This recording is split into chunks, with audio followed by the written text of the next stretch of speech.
careful, Charles. Kane. Pull your muffler around your neck, Charles. Kane, I think we shall have to tell him now. Yes.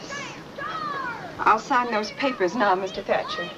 You people seem to forget that I'm the boy's father. It's going to be done exactly the way I've told Mr. Thatcher. There ain't nothing wrong with Colorado. I don't see why we can't raise our own son just because we come into some money. If I want, I can go to court. A father has a right to.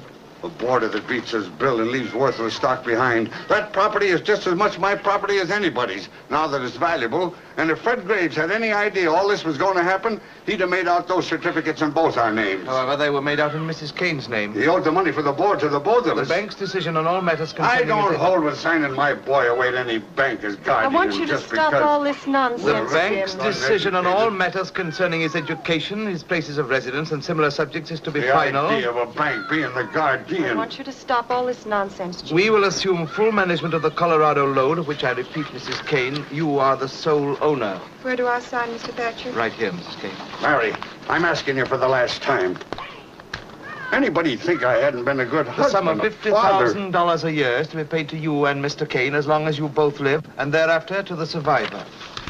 Well, let's hope it's all for the best. It is. The Union forever! The Catholic anti-Jack! Why I can't raise my own boy is more than I can understand. Go on, Mr. Thatcher. Everything else, the principal as well as all monies earned, is to be administered by the bank in trust for your son, Charles Foster Kane, until he reaches his 25th birthday, at which time he is to come into complete possession. Charles! Go on, Mr. Thatcher. Well, it's almost 5, Mrs. Kane. Don't you think I'd better meet the boy? I've got his trunk all packed. I've had it packed for a week now. I've arranged for a tutor to meet us in Chicago. I brought him here with me, but... Charles! Lucky, Mom! Better come inside, son. Well, Just that's about quite me, a Mom. snowman. There's a Did cake you make it all by on the yourself, my lad? Maybe I'll make some teeth and whiskers. This is Mr. Thatcher, Charles. Oh. How do you do, Charles? He comes from the east. Pop. Hello, Charlie. Charles! Yes, Mommy? Mr. Thatcher's going to take you on a trip with him tonight. You'll be leaving on number 10. That's the train with all the lights on it. You going, Mom? Well, no, your mother won't be going right away, Charles, but she'll...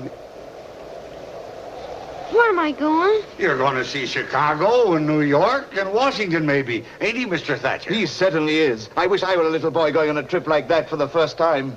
Why aren't you coming with us, Mom? We have to stay here, Charles. You're going to live with Mr. Thatcher from now on, Charlie. You're going to be rich. Your ma figures. Well, that is, me and her decided this ain't the place for you to grow up in.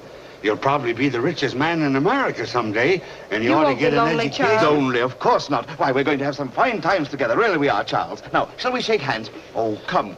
I'm not as frightening as all that, am I? Now, what do you say? Let's shake. Why, Charles! Charles, you almost hurt me. What's that? Charlie! What's that to slay with?